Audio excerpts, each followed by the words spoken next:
Quando se faz uma estação de tratamento numa localidade, essa estação de tratamento ela só pode operar se ela for apoiada por um laboratório.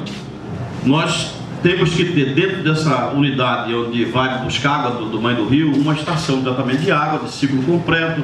A água chega na estação, recebe uma solução de um produto químico, normalmente sulfato de alumínio, passa por um processo de floculação, decantação, filtração, depois recebe cloro, recebe flúor ou recebe cal para regular o pH para mantê-lo em 7.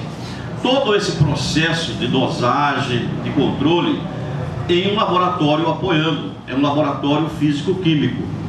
Ao lado do laboratório físico-químico tem um laboratório de bacteriologia, o de bacteriologia que vai fazer todas essas amostras de se existe contaminante por coliformes fecais.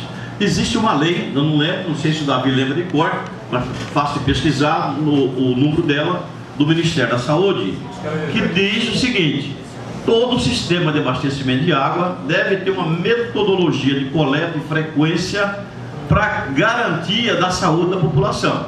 Então, diariamente tem que ser feito coleta na cidade, tem um técnico que vai lá, coleta, dependendo do número de pessoas que residem, que usam o sistema, essa coleta varia de 5 pontos, 10 pontos, 20 pontos, pelo tamanho da localidade. E esses pontos são monitorados para verificar se não houve uma contaminação da rede de esgoto na rede de água.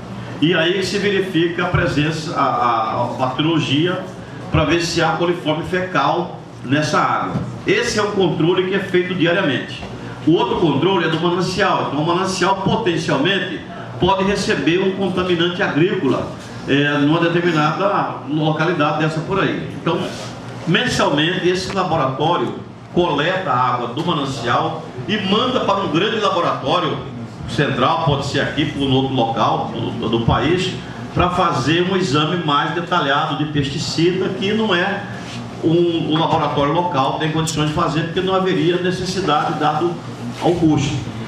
Mas todo o serviço de controle é feito através de um laboratorista que está lá treinado, um químico, que faz todo esse controle e monitoramento de físico-química e de bacteriologia.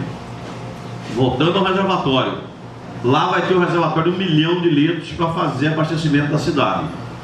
Esse abastecimento vem por bombeamento. E os reservatórios que estão aqui, eles serão eventualmente utilizados, eu não sei se vai ser utilizado, vai depender do projeto, mas se for utilizado, somente serão utilizados aqueles reservatórios mesmo, que são de concreto. Os de plástico, esses são deletados. Tem um programa do Microsistemas que abastece as pequenas comunidades. Né? Sim. A gente sabe disso que existe. E os reservatórios que eles usam, vindo da FUNASA, é o de plástico. A gente sabia que esse equipamento foi abolido, mas eles usam muito de plástico. Não estou condenando o reservatório de plástico, eu estou condenando o volume do reservatório. Trabalhar com 10 mil litros, 20 mil litros, não significa nada. Nós temos que trabalhar com milhões de litros, entendeu? São reservatórios grandes. O reservatório é dimensionado assim: quanto que é o consumo da cidade? X milhões de litros por dia. Quanto que eu devo reservar? Devo reservar no mínimo 1/3 disso. Por que eu devo fazer essa reserva? Primeiro, para me garantir que durante o funcionamento do meu sistema, como vai ser um funcionamento empresarial, não se funciona 24 horas, funciona no máximo 20 horas. Por quê? Porque tem um período de consumo de energia, que é o período ouro sazonal, que a energia é muito cara. O período da 19 a 21 é super caro a energia. Então, quando você tem um sistema de reservação, você garante que você possa parar tudo que gaste energia, para economizar energia, exceto aquele bombeamento para a cidade. Como você tem um grande volume de reservação, você mantém a cidade abastecida nesse período ouro sazonal. Então, não se utiliza reservatórios pequenos. Em microsistema, pequeno sistema, usa-se sim reservatório de plástico, que é o ideal. E normalmente operando aí 24 horas por dia, quando poderia operar em períodos que a energia seria menos onerosa para o cofre público. Bom dia aqui a todos. Até para nível de conhecimento, queria só abordar aqui duas situações como gestor do município. Primeiro, que Mãe do Rio, se vocês consultarem no Google aí, IBGE, a nossa população é 27 mil habitantes. 27 mil habitantes. Com isso, o meu FPM é 1.4. É um dos menores do Pará. O meu FPM é igual a Aurora.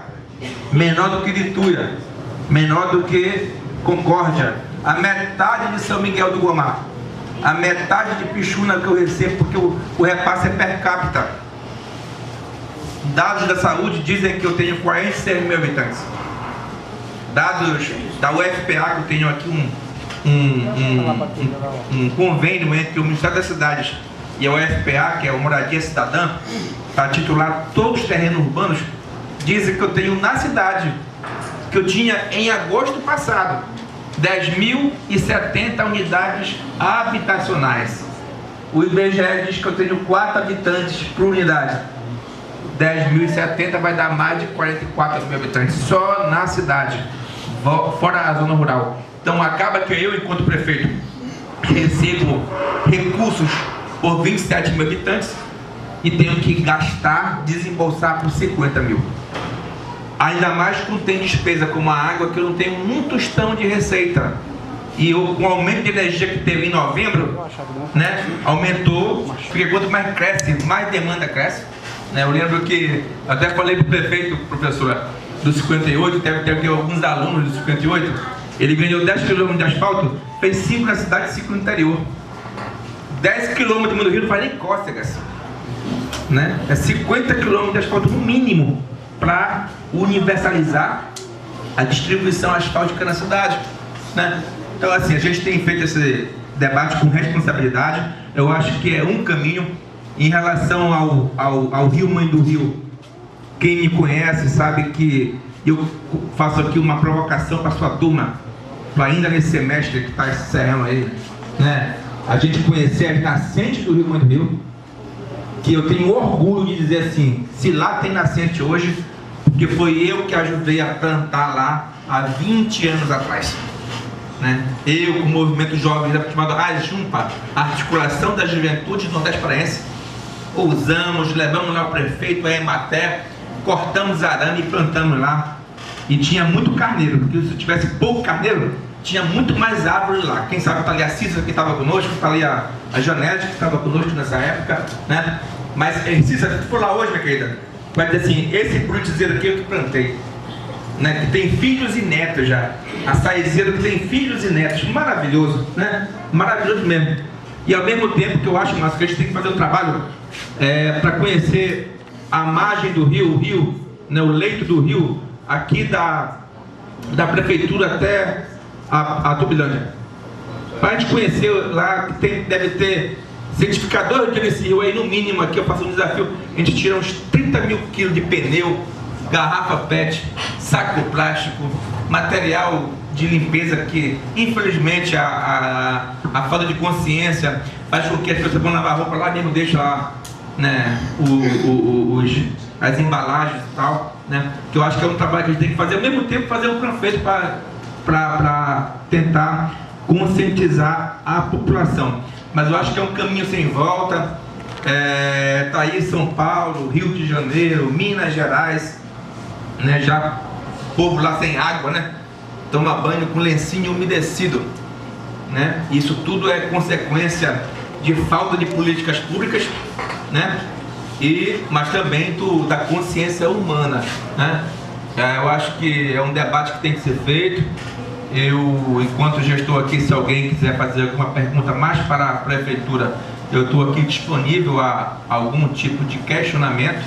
Eu tenho feito muito esforço, né, para a gente. O pessoal fala muita bobagem no que tange a gestão, mas assim, municípios que tem o meu recurso tem 20 gari. Só para ter um exemplo, para me manter a minha cidade limpa, eu tenho 65 gari, né? 65. Senão a qualidade fica, né, prejudicada. Então acho que é importante, acho que dos municípios que conseguiu financiamento pela Funasa do plano, acho que é 7 só no Pará, 7, né, que esse plano aqui que está financiando não é a prefeitura, não, é a FUNASA. Graças a Deus a gente conseguiu, muitos municípios não conseguiram. Então, a partir desse ano, só consegue recurso na FUNASA para fazer água, esgoto, recuperação de rio e até outros projetos, quem tiver o plano concluído, né, e aprovado na Câmara Municipal. Então, eu queria parabenizar aqui o Márcio, a equipe aí da Sotrec, agradecer aqui o Joacir, né, por esse debate maravilhoso, e vocês que vieram aqui topar para ouvir isso aqui, né? Acho que muita gente